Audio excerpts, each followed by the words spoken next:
Students do have some opportunities to lower these high costs, but to get through scholarships, we have to jump through hoops and hope that we're good enough to get at least $2,000 discounted. For most people, college is a must and their parents wouldn't have it any other way. But for some, college is a choice between willingly breaking the bank or staying at that crap job in the mall.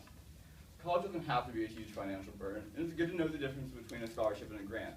Scholarships are usually awarded for things that make schools want you, academics, sports, clubs, etc., while grants are need-based, which could go out for anything like being a minority, having a single parent, being physically impaired, or even having someone in your immediate family going at the same time as you.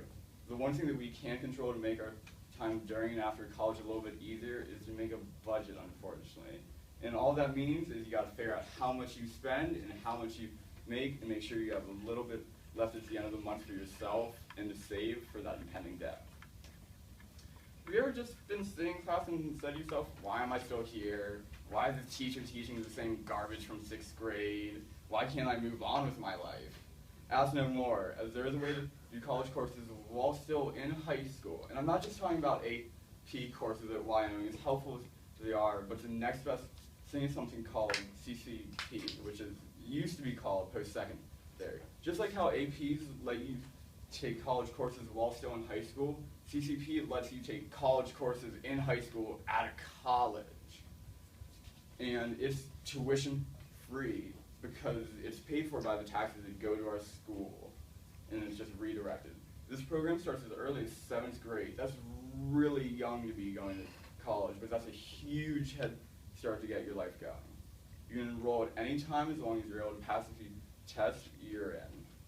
The only downside is you can't major in anything at the moment, so you can't get a degree, but you can go into classes that will help you get your degree later on, and it means you won't have to be in college for as long.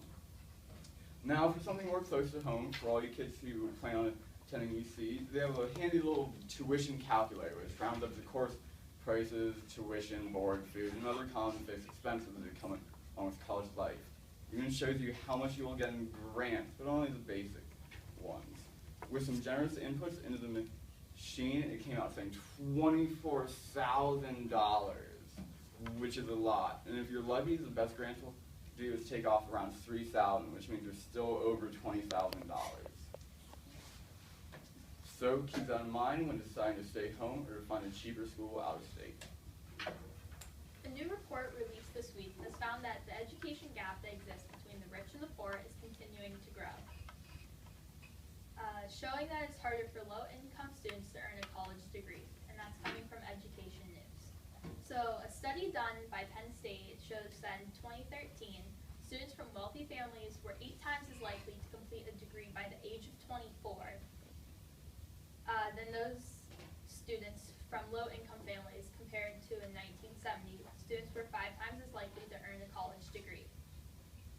Rate of bachelor degree attainment from high-income families rose from 40% to 77%, while low-income students only rose from 6 to 9%.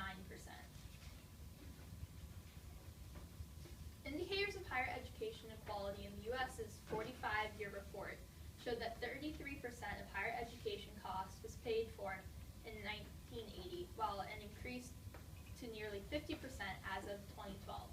This is due to the increasing costs of obtaining a degree and lower levels of financial aid.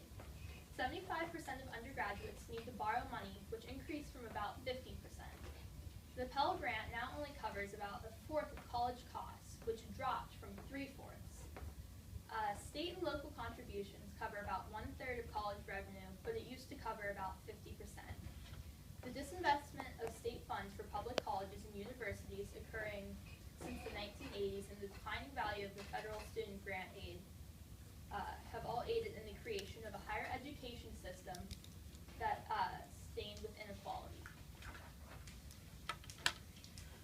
Once known for wide accessibility to and excellence within its higher education system, the U.S. now has an educational system that serves to sort students in ways related to later life changes based on their demographic characteristics, rather than provide all youth with the opportunity to use their their creative potential to realize the many benefits of higher education and advance the well-being and progress of the nation.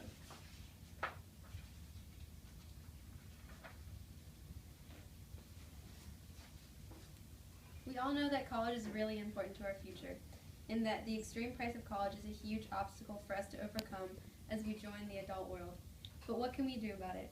The biggest way that we can make a difference is to work together. This isn't